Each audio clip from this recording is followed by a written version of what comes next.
que cela soit nourri, que leur marche spirituelle avec toi s'approfondisse, que ce ne soit qu'un point de départ pour eux alors qu'ils commencent le voyage d'une relation plus intime avec toi. Nous prions aussi pour Annabelle qui t'a été consacrée. Que sa vie soit vécue selon ta volonté et sous ta protection. Seigneur, comme représenté par ces choses, nous pensons aussi aux peines. Il y a des personnes malades dans notre assemblée. Il y a des personnes qui ont récemment perdu des proches dans notre assemblée. Et nous prions pour ton réconfort. Nous prions pour ta main guérisseuse. Et nous prions pour une foi plus grande en toi, que tu nous portes à travers ces moments difficiles. Seigneur, nous prions pour notre monde et notre Église mondiale. Certains sujets importants ont émergé ces dernières semaines. Le sabbat a été mis en lumière. La doctrine de l'enfer, qui révèle ton caractère, a également été mise en avant dans les médias.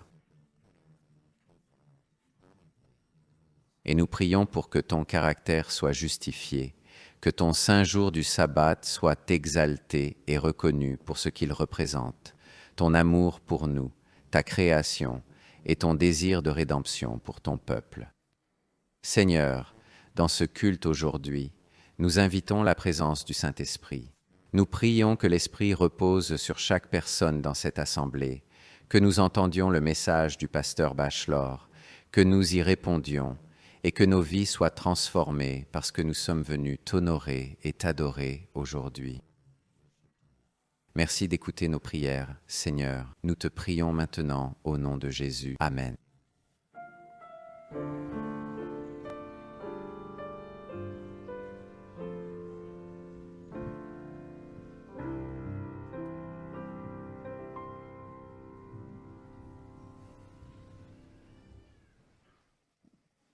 Eh bien, tout le monde a déjà rencontré Andrew et Annette et c'est un moment très spécial car nous, en tant qu'Église, pouvons les accueillir comme membres. Non seulement à l'église Granite Bay Hilltop, mais aussi dans l'église adventiste du 7e jour mondial. C'est une grande famille. Ce que j'ai appris, c'est que partout où tu vas dans le monde devient très petit car tu connais quelqu'un qui fait partie de cette belle famille. Maintenant, j'aimerais proposer que nous acceptions Annette et Andrew dans l'église Granite Bay Hilltop. Y a-t-il une motion pour les accepter comme membres de l'église? Je vois quelques motions. Tous en faveur? Amen. Que le Seigneur vous bénisse. Nous avons un petit cadeau pour vous aussi. Le pasteur Aaron et Cadet ont un petit cadeau et pour Andrew, Danny a ceci. Voici votre certificat pour que vous vous souveniez toujours de ce jour. Pas que vous en ayez besoin, mais que le Seigneur vous bénisse tous les deux sur votre chemin à partir de maintenant. Que Dieu vous bénisse. Amen. Eh bien, loué soit le Seigneur. C'est encore une fois un de ces jours où on pourrait simplement donner une bénédiction et dire « j'ai reçu une bénédiction ». Mais vous me connaissez mieux que ça, on ne va pas faire ça.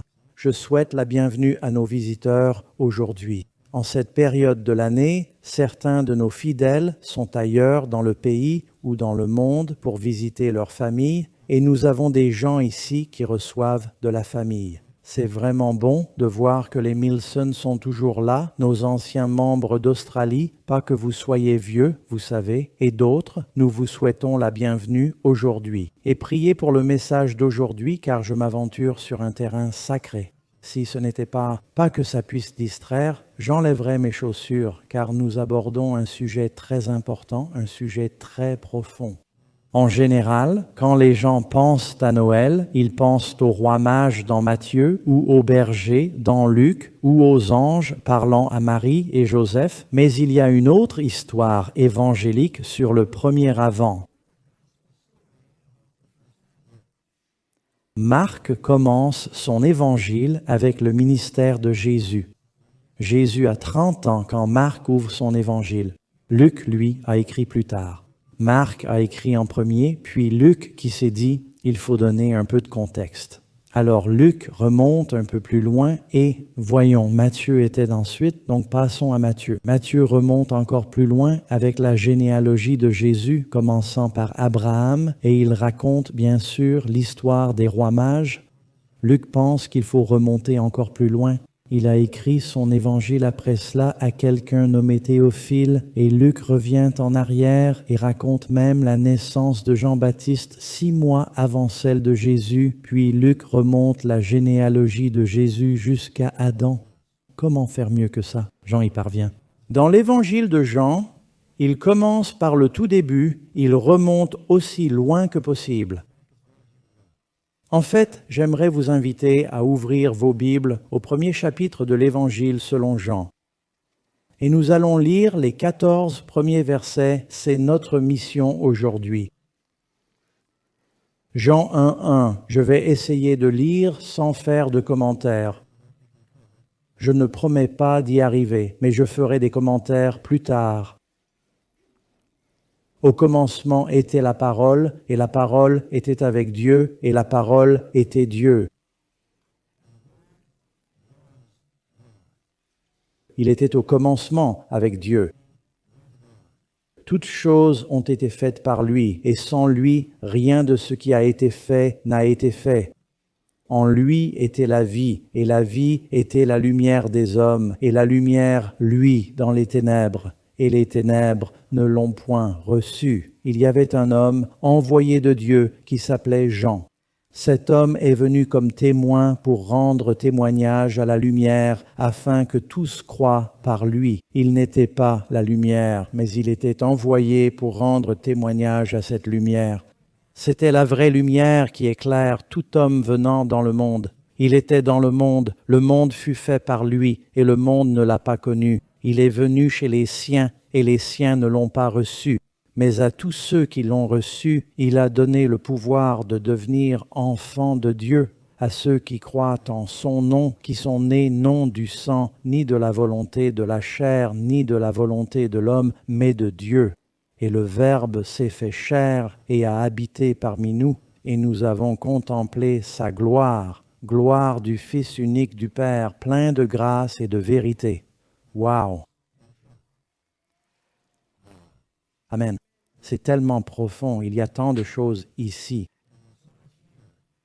Ma mission ce matin est d'expliquer les choses simples qui sont ici pour que chaque enfant puisse comprendre, et pourtant il y a des choses très profondes ici. Comme on dit, je m'aventure maintenant dans un domaine qui me dépasse. Je suis dépassé. C'est une vérité si profonde que Jean explore, et je veux avouer d'emblée qu'en étudiant ceci depuis des années, je n'ai pas encore sondé les profondeurs du sens de ces mots.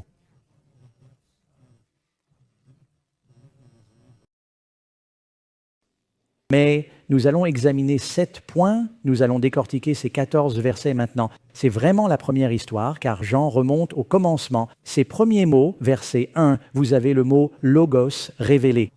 Le mot pour parole est « logos ». C'est pourquoi dans le titre du message aujourd'hui, c'est le logos, la lumière et la vie. Il est écrit au commencement, ça ressemble à la Genèse, n'est-ce pas? Jean commence son évangile en remontant aussi loin que Moïse. Au commencement était la parole. Le mot pour parole est logos. J'en parlerai dans un moment. Et la parole était avec Dieu, et la parole était Dieu. Il était au commencement avec Dieu. Et je veux que vous sachiez tout de suite, ce n'est pas écrit qu'il est devenu. Il est écrit qu'il était. Il était. Si vous entrez dans une pièce, allumez la lumière et me voyez là, et dites « Oh, pasteur Doug, je ne savais pas que vous étiez là. » Je réponds « Oui, j'étais là. » Depuis combien de temps? J'étais là. J'ai toujours été là. C'est très important, car remarquez combien de fois il ne dit pas qu'il est devenu, mais qu'il était. Il a toujours été. D'éternité en éternité, il est Dieu. Maintenant, on utilise différents termes ici. Vous avez différents mots pour mots en grec. Vous avez le mot « roma » qui signifie une parole prononcée. Vous avez le mot « grapha » pour l'écriture. Mot, vous savez, comme dans graphique, qu'on utilise pour l'aspect visuel. Et puis vous avez le mot « logos ». Je dois vous dire, ce mot est le plus débattu parmi les théologiens du monde chrétien. Ils sont tous dans le même domaine, mais ils le redéfinissent de tant de façons différentes. J'aime toujours découvrir comment la Bible utilise ce mot dans d'autres passages. Laissons la Bible s'interpréter elle-même. La plupart du temps, quand on trouve le mot « logos » dans le Nouveau Testament, il désigne la parole écrite, comme dans la parole de Dieu, les Écritures sacrées. Pour moi, c'est ce qui a le plus de sens, mais je vais vous dire quelles sont les autres définitions. Il s'agit de révéler que Dieu est sa parole. Pour le lecteur grec, le mot logos est parfois utilisé comme un principe rationnel qui régit l'univers et maintient toutes choses ensemble. C'est profond, ça. Donc Paul, il s'adresse vraiment à la fois aux Juifs et aux Grecs. Mais très souvent, ce terme sert simplement à expliquer que la parole de Dieu est écrite, donnée à quelqu'un qui la prend et la proclame. Vous transmettez donc un message qui a été mis par écrit. Ils n'avaient pas tous des Bibles et des imprimeries à l'époque biblique. Si quelqu'un possédait un rouleau, il vous le lisait. Ce rouleau était le logos, c'était le message. Et en Christ, vous avez le message de Dieu pour le monde. Le langage peut être curieux parfois. Je voyage dans le monde entier, j'ai parlé dans tant de pays et souvent mes messages ont été traduits. Beaucoup de mots sont ce qu'on appelle translittérés. Ils sont faciles. Par exemple, devine comment on dit piano en espagnol. Piano. Et les deux mots signifient exactement la même chose. Je crois que c'est pareil en français aussi. En espagnol, si je voulais dire chien, c'est perro. Mais votre idée de perro est exactement comme mon idée de chien. C'est la même chose. Gâteau est un chat. Vous voyez ce que je veux dire? Ils sont translittérés, faciles à traduire. Mais quand je suis avec Carlos qui traduit pour moi et que je dis « c'était un événement fortuit », Carlos arrête le sermon.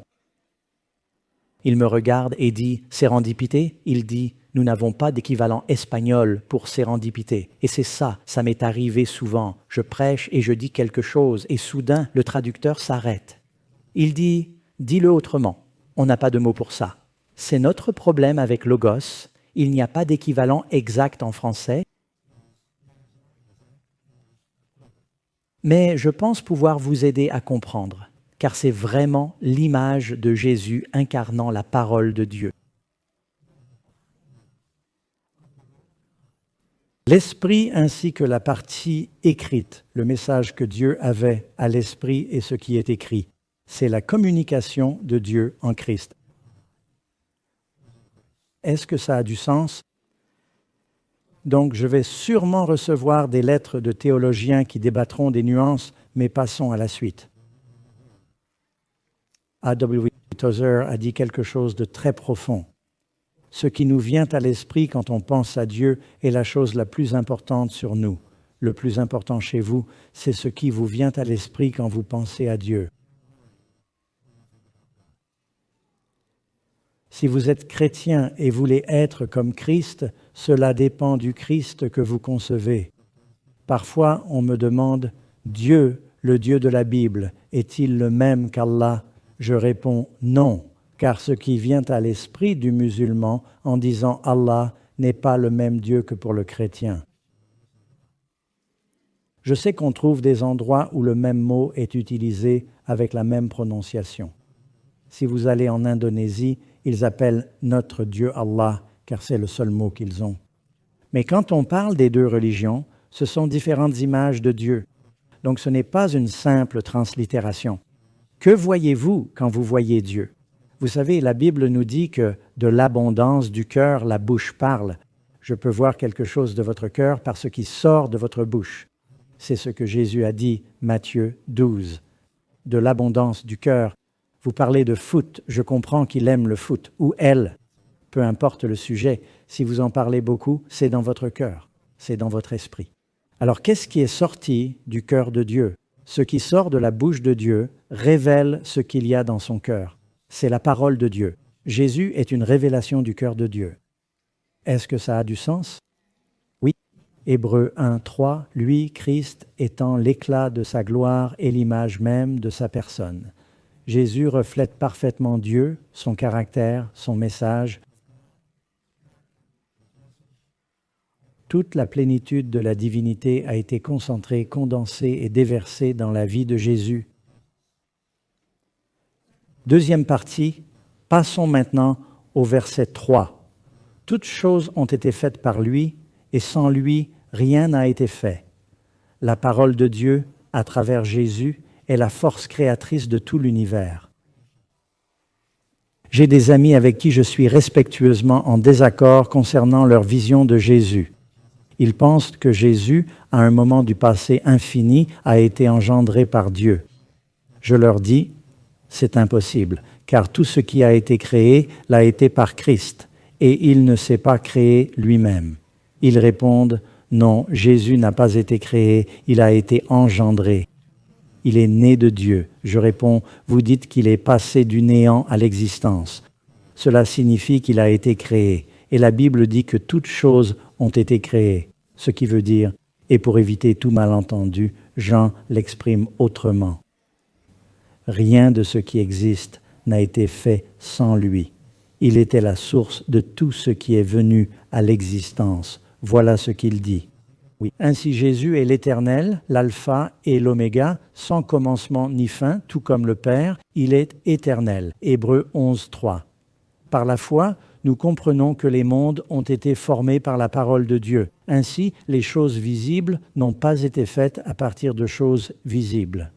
Quand on dit que Jésus était la parole et qu'il a créé, comment Dieu a-t-il créé? Il a dit que cela soit.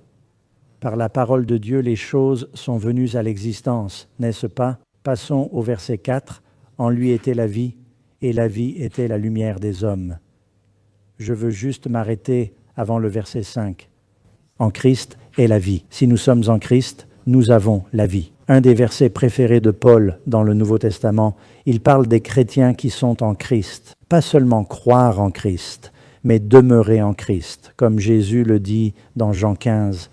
Et si Christ est l'incarnation de la vie et que tu es en Christ, alors toi et moi sommes la vie. Vous savez, on ne devrait pas s'étonner que Jésus ait fait des miracles où il animait les choses et leur donnait vie. Des gens qu'il a ressuscités ou qu'il serait ressuscité. Le miracle est, comment pourrait-il mourir? Car il est la source même de la vie, et je ne vais pas m'égarer dans ce sujet maintenant. En lui était la vie, et la vie était la lumière des hommes. Et la lumière brillait dans les ténèbres. Quand le Christ est venu, c'était un monde obscur. Dieu a envoyé son Fils. La Bible dit « Dieu est lumière ». En lui, il n'y a aucune ténèbre. Et Christ, en venant dans ce monde, a apporté la lumière dans notre monde obscur. Puis il est dit, et je ne sais pas comment votre Bible le traduit, certains disent « Les ténèbres ne l'ont pas comprise », mais plus exactement, « Les ténèbres ne l'ont pas vaincue, l'obscurité ne l'a pas éclipsée. » Elle a essayé. Les ténèbres du monde ont tenté de détruire Jésus, de l'envelopper, de l'obscurcir totalement, mais ont échoué. Combien d'entre vous ont déjà vécu cette situation? Vous achetez des pommes de terre, vous les rangez mal ou les laissez traîner et en quelques semaines, elles commencent à pousser des petits tentacules comme méduses. Ce sont des sortes de filaments blancs pâles qui bourgeonnent et émergent.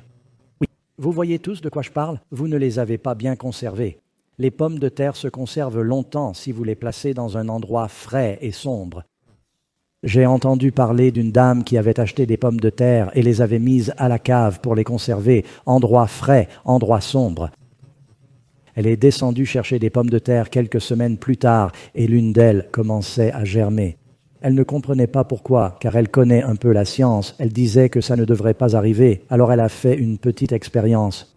Elle a fermé la porte du sous-sol, descendu les escaliers, éteint la lumière, et en effet, il y avait juste assez de lumière qui passait par le trou de la serrure quand le soleil était à un certain endroit en hiver, traversant la fenêtre de la cuisine, frappant la porte du sous-sol, passant par la serrure et brillant directement sur le sac de pommes de terre.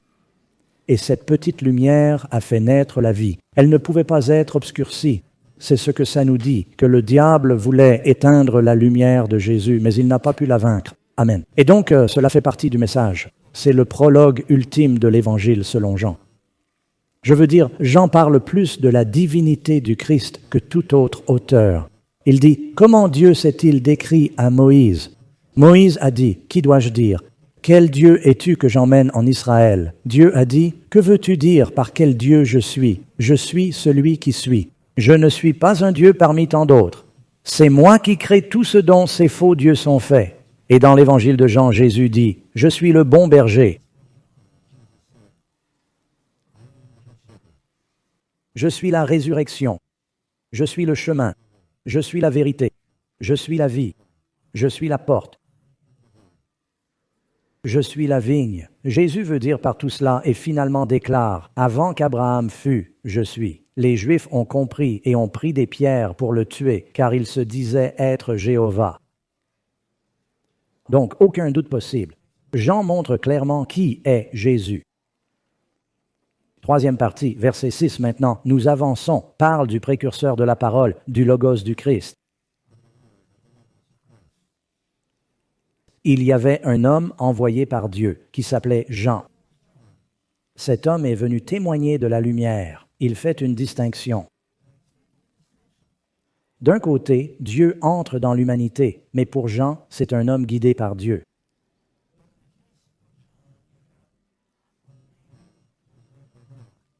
C'est une grande différence. La Bible nous dit que Jean-Baptiste fut rempli de l'Esprit dès sa conception. Jésus était conçu par le Saint-Esprit. Grande différence. On va loin, hein?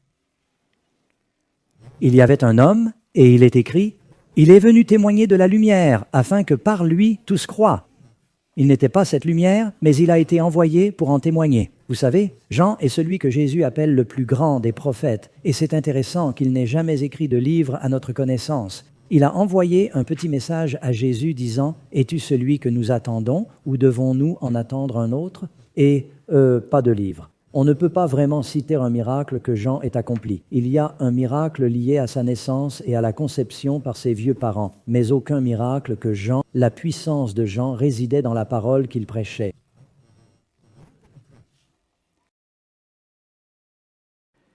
Et il était un exemple d'Élie ayant l'esprit et la puissance d'Élie. Mais pourquoi Jésus a-t-il dit qu'il était le plus grand des prophètes?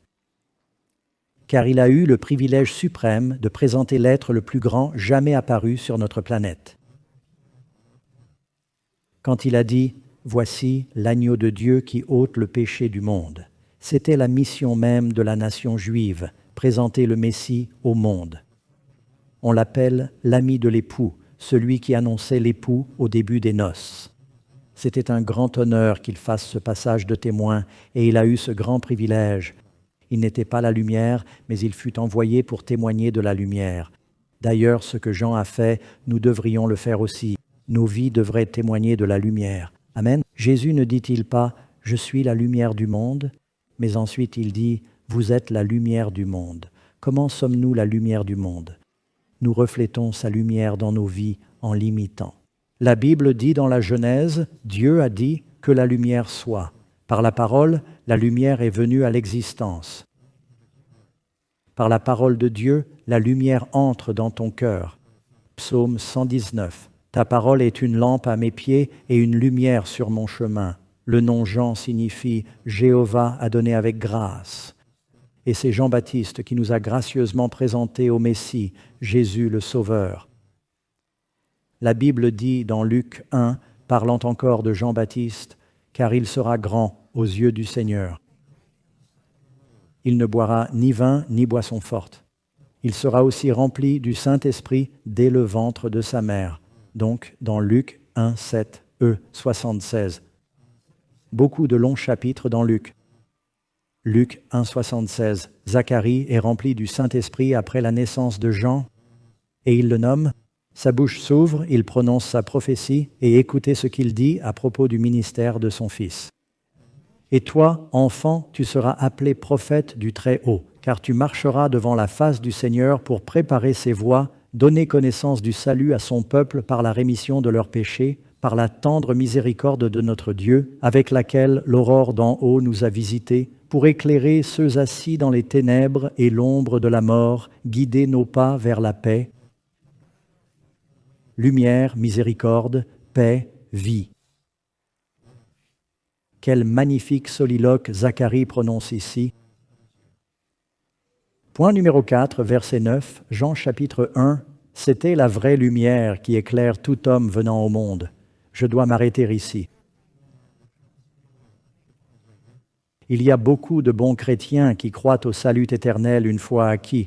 Ils croient à l'élection, au calvinisme. Je suis respectueusement en désaccord. Moi, comme les méthodistes et d'autres chrétiens, je crois au libre arbitre, que Dieu ne veut perdre personne, qu'il n'existe pas un groupe spécial né pour être sauvé, tandis que les autres seraient condamnés. Je ne crois pas cela. La Bible est très claire. Ici, il est dit que Jésus est venu pour être une lumière afin que tout homme puisse croire. N'est-ce pas? Une lumière pour tout homme. Cette lumière, le Saint-Esprit, œuvre avec chaque homme. Même dans les pays qui n'ont jamais entendu le nom de Jésus, le Saint-Esprit œuvre avec les gens. Peut-être par les anges, mais Dieu ne veut pas que quiconque périsse. Il veut que tous les hommes soient sauvés. Amen. Amen. Il était dans le monde et le monde fut fait par lui. Ici, vous avez le mot rejeté. Le monde fut fait par lui et le monde ne l'a pas connu. Il est venu chez les siens et les siens ne l'ont pas reçu. J'ai entendu qu'en 1775, un fermier est entré dans un très bel hôtel à Baltimore. C'était le plus bel hôtel de la ville à l'époque. Mais comme il venait de la ferme, il a attaché son cheval devant, est entré avec encore de la boue sur ses bottes et portait les vêtements simples d'un fermier. Et cet hôtel étant le plus beau de Baltimore, le propriétaire lui a dit « Désolé, monsieur, nous n'avons plus de chambre aujourd'hui. » Il l'a jugé. L'invité a compris qu'on le discriminait et s'est redressé en disant « Bien, je trouverai un autre endroit. » Il est sorti et quelqu'un qui avait vu l'échange s'est approché de l'homme au bureau et a dit « Vous savez qui c'était ?» Il a dit « Un fermier. » Il a dit « Non. » Il dit « C'est le vice-président Thomas Jefferson. »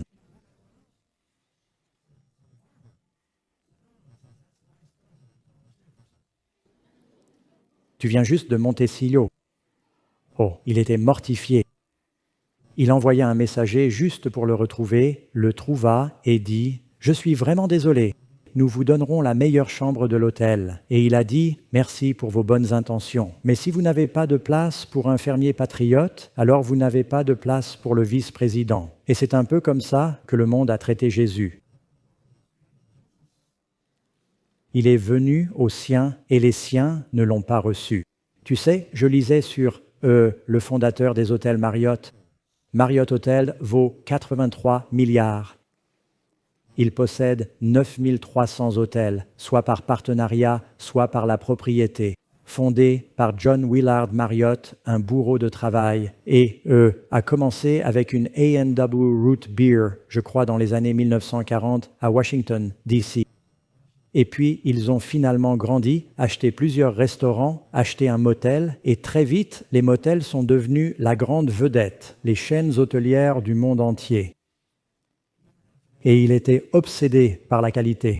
Même après avoir possédé des centaines d'hôtels, il faisait des visites surprises à toute heure du jour et de la nuit. Et il pratiquait ce qu'ils appelaient l'inspection minutieuse.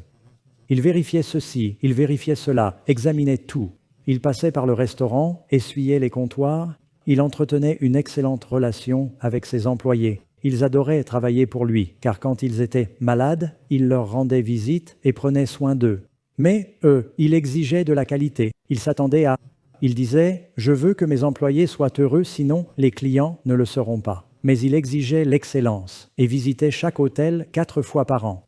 Ce type préférait travailler plutôt que dormir. Et c'était un mormon. Il est décédé en 1985, mais je respecte le fait qu'il ait mis une Bible et un livre de Mormon dans chaque hôtel. Je ne suis pas d'accord avec le livre de Mormon, mais je respecte quelqu'un qui intègre ses convictions dans son travail. Amen. Mais il ne savait jamais quand il allait apparaître, et parfois il arrivait à un hôtel pendant ses voyages, l'air négligé, et pas toutes les personnes. Je crois qu'ils avaient une émission télé il y a des années appelée Patron Incognito, où les dirigeants de différentes entreprises, comme Roto-Rooter, ne sont pas reconnus par leurs employés. Et il apparaissait soudainement et avec les employés, et parfois les employés recevaient un cadeau, des félicitations et une surprise. Et parfois, il découvrait « Oh là là, c'est comme ça qu'on traite les gens ?» Et Mariotte se présentait aux hôtels tout débraillé et voulait savoir « Comment traitez-vous un client si vous ignorez qui je suis ?» Et Jésus a dit « Ce que vous faites au plus petit d'entre les miens, c'est à moi que vous le faites. » Et quand il est venu au monde, il n'y avait pas de place pour lui à l'auberge.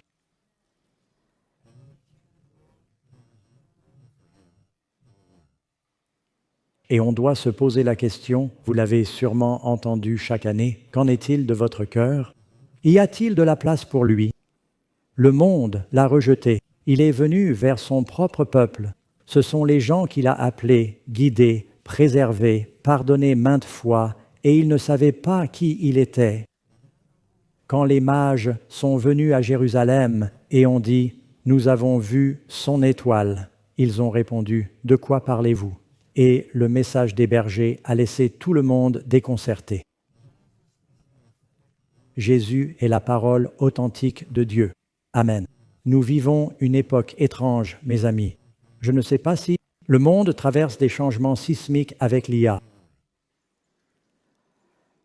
Avec l'IA, on peut échantillonner la voix d'une personne, taper un message et lui faire dire ce qu'on veut, et ça sonne presque vrai.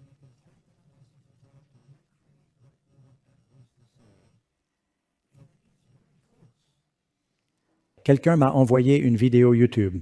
Il m'a dit « Pasteur Doug, on n'arrive pas à croire que vous ayez dit ça. Quand avez-vous fait cette interview ?» Et ils m'ont donné le lien, je l'ai regardé et j'ai dit « Je n'ai jamais dit ça, ce n'est pas moi. » Ils ont pris une autre vidéo de moi et le programme fait bouger mes lèvres en synchronisation avec ce faux message et une voix artificielle qui m'imite. C'est assez effrayant. Ça peut vous faire dire n'importe quoi. Eh bien, c'est ce que le diable a fait. Il a créé un faux Jésus qui donne un message artificiel pour confondre les gens. C'est vrai. Vous devez le lire vous-même pour le connaître si bien que quiconque me connaît va écouter ça et dire « Ce n'est pas Pasteur Doug ». Combien d'entre vous deviennent habiles à repérer l'IA? Il y a tellement de contrefaçons qui circulent. Quelqu'un m'a envoyé un sermon l'autre jour où Denzel Washington parlait de l'Église adventiste du 7e jour comme étant la vraie Église. Je l'ai écouté un moment et j'ai dit « ça lui ressemble un peu, mais ce n'est pas lui et il n'a pas dit ça ». Et ils ont fait pareil avec Billy Graham.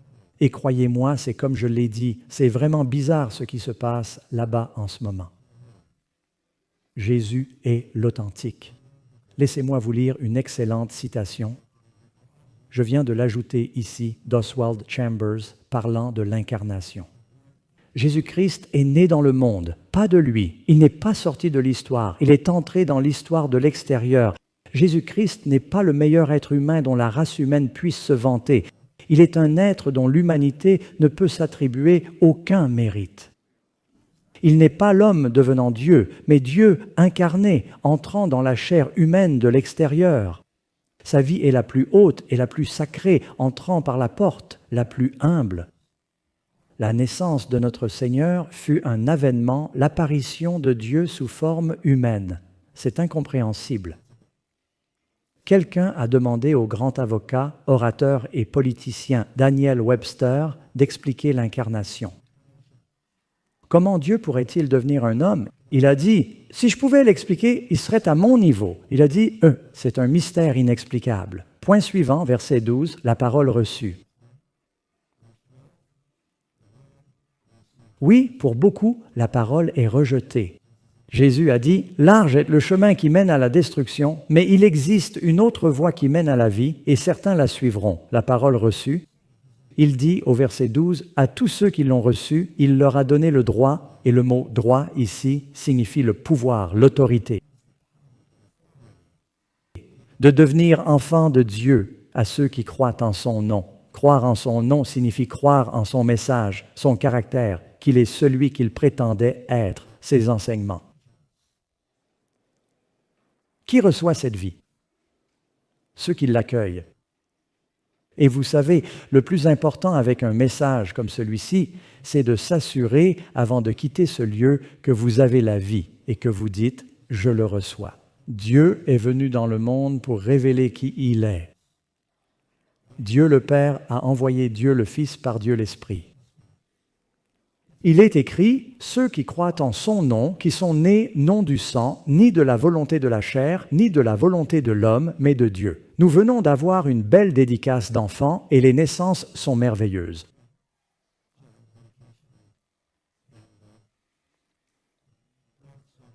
On dit souvent que les naissances sont miraculeuses. Je pense que le processus est miraculeux.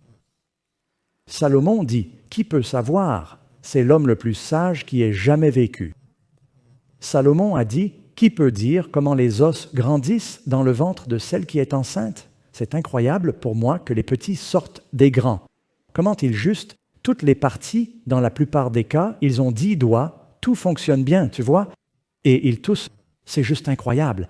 Et qu'on puisse avoir cette fusion de l'ADN, des gènes et des chromosomes de la mère et du père pour créer un nouvel être. Il n'y en a pas un autre comme eux dans l'univers. C'est miraculeux.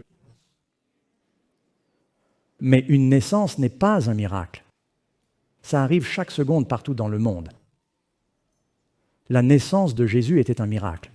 Amen. On prie toujours pour des naissances réussies, mais c'est la naissance du Christ qui était vraiment miraculeuse. La naissance humaine est un processus plutôt naturel. C'est comme ça qu'on est tous arrivés ici, non? Mais il y en avait une qui était différente, hors du commun. Point numéro 6, verset 14. C'est le dernier verset. Ne vous excitez pas qu'il reste 10 minutes, car c'est le plus important. Ces 4 mots, le Verbe devint chair. 4 mots en grec aussi. Le logos devint chair, c'est le résumé de l'Évangile que Dieu est devenu humain. Voyez-vous, en Adam, nous avions une dette que l'humanité ne pouvait payer, mais un humain devait la payer. Alors Dieu, ne voulant pas nous perdre, il a tant aimé le monde qu'il est devenu fils d'Adam pour payer la dette de toute l'humanité. Le Verbe s'est fait chair et a habité parmi nous. C'est la parole avec nous. Il était avec nous et nous avons contemplé sa gloire, la gloire du Fils unique du Père, plein de grâce et de vérité. Jésus débordait de grâce et de vérité. Quand il est dit « le Verbe s'est fait chair et a habité parmi nous », le mot « habiter » signifie qu'il a dressé sa tente parmi nous. Vous rappelez-vous quand les enfants d'Israël traversèrent le désert? Je sais que personne ici n'était assez âgé pour s'en souvenir. Je parle de « vous vous souvenez avoir lu », comme certains d'entre vous. Non, je ne dirai pas ça. Quand les Israélites traversaient le désert avec la gloire de la Shekinah, l'arche d'alliance et le propitiatoire, ils voyaient la gloire de Dieu, une colonne de feu. Dieu habitait parmi eux. Dieu était avec eux pendant leur traversée du désert. Ils voyaient des preuves visibles de sa présence. Et Jésus, quand il est venu sur terre, Jean a dit « Nous le voyons chaque jour, Dieu incarné parmi nous. Il a campé avec nous. » Quand Jean l'apôtre a vu Jésus pour la première fois au Jourdain, il lui a demandé « Maître, où demeures-tu » Il a répondu « Venez et voyez ». Et ils sont restés avec lui. Ils pouvaient passer du temps avec Dieu. C'est incroyable pour moi. Combien d'entre vous ont pensé « J'aurais aimé vivre à cette époque » Ouais, pas vraiment. C'était des jours difficiles. Mais vous pouvez être avec Dieu aujourd'hui. Amen. N'est-ce pas merveilleux? C'est tout le plan du salut. Matthieu 1, 22. Tout cela arriva afin que s'accomplisse ce que le Seigneur avait dit par le prophète. Voici, la Vierge sera enceinte et enfantera un fils, et on lui donnera le nom d'Emmanuel, ce qui se traduit par Dieu avec nous. Savez-vous comment se termine la Bible? D'ailleurs, c'est aussi écrit par Jean. Et j'entendis une voix forte du ciel, Apocalypse 21, 3, qui disait « Voici le tabernacle de Dieu avec les hommes ».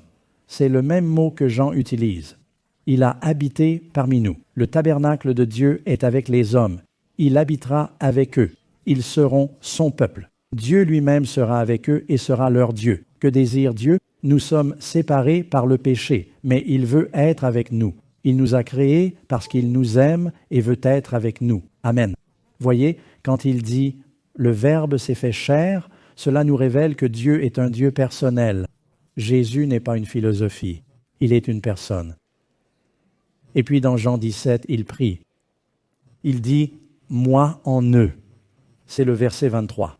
« Toi en moi, pour qu'ils soient parfaits en un, que le monde sache que tu m'as envoyé et les as aimés comme tu m'as aimé. » Pensez-y, que le monde, c'est-à-dire vous, sache que Dieu vous aime comme il aime Jésus.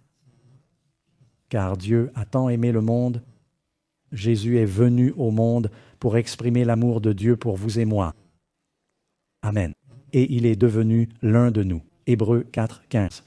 Nous n'avons pas un grand prêtre incapable de compatir à nos faiblesses, mais tenté comme nous, en tout point, sans péché. Il est la parole vivante. Vous lisez dans Jean 1 ce qui, dès le commencement, remarquez comment Jean commence sa première lettre. Ce n'est pas l'évangile selon Jean, c'est 1 Jean, ce qui était dès le commencement.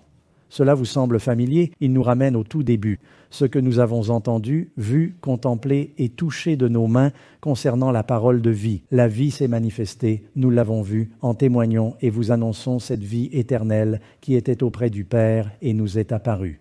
Il était avec nous.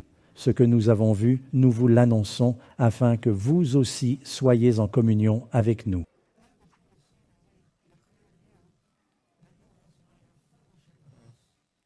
Et véritablement, notre communion est avec le Père et avec son Fils. Remarquez, avec nous, avec le Père, avec son Fils. Ces choses, nous vous écrivons pour que votre joie soit complète. Qu'est-ce que le Seigneur veut que nous ayons? La joie. Je vais conclure très rapidement avec 4 points, 4 versets. Tout d'abord, d'où vient Jésus? L'évangile de Jean nous le dit. Il dit « Je suis descendu du ciel ». Deuxièmement, pourquoi Jésus est-il venu? Jean 6, 38. Car je suis descendu du ciel non pour faire ma volonté, mais la volonté de celui qui m'a envoyé. Il est venu faire la volonté du Père. Bien, le point suivant est « Quelle est la volonté du Père ?» Il dit dans Luc 19, 10, « Car le Fils de l'homme est venu chercher et sauver ce qui était perdu. Il est venu sauver l'humanité perdue, mais seulement ceux qui reçoivent et croient. » Que fait-il pour ceux qui sont sauvés? J'ai 4 versets. Jean 10, 10. « Je suis venu pour qu'ils aient la vie et qu'ils l'aient plus abondamment. » Abondamment. Il veut que vous ayez une vie abondante. Jean 10, 28. « Je leur donne la vie éternelle et ils ne périront jamais.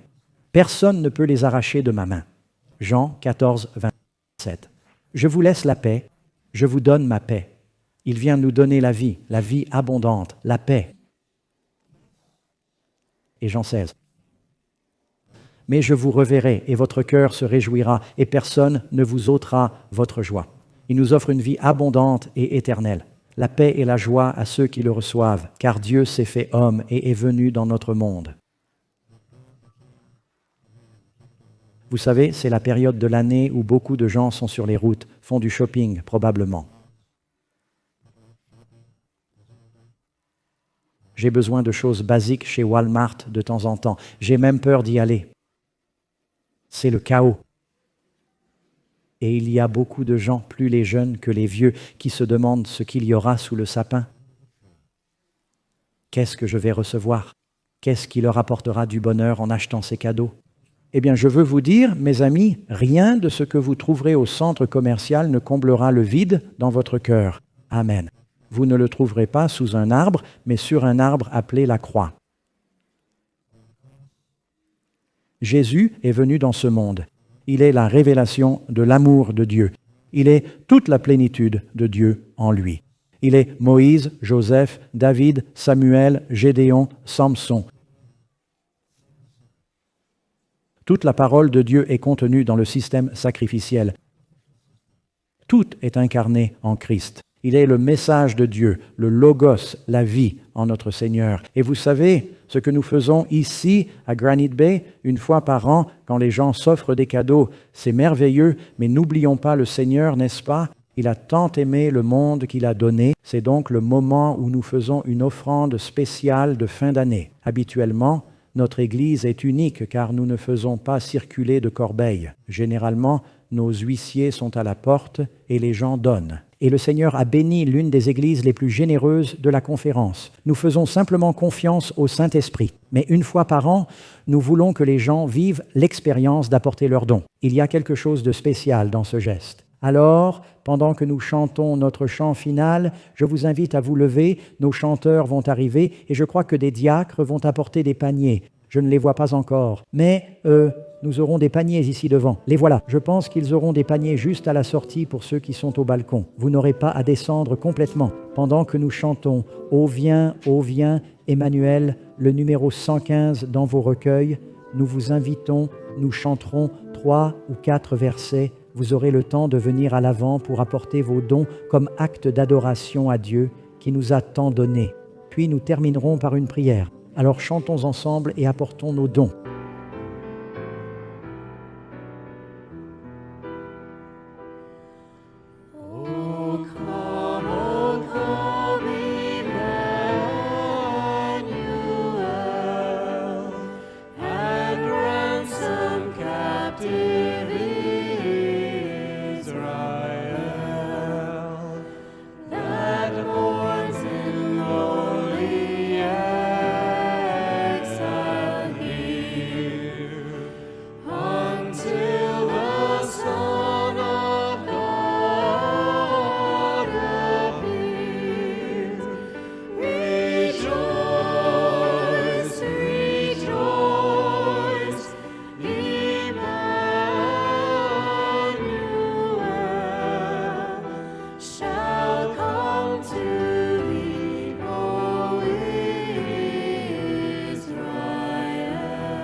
Amen. Vous savez, ça m'a presque ému aux larmes de voir ces personnes apporter leurs dons au Seigneur comme acte d'adoration. Je sens, en vous regardant, que cela a touché certains d'entre vous aussi. Il nous a tant donné. Prions. Père Céleste, je demande que nous suivions tous maintenant l'instruction de Jean. Tu dis, à tous ceux qui l'ont reçu, il leur a donné l'autorité, le droit, le pouvoir d'être ses fils et ses filles. Seigneur, nous voulons dire, même si nous l'avons dit souvent, que nous voulons recevoir Jésus dans nos cœurs.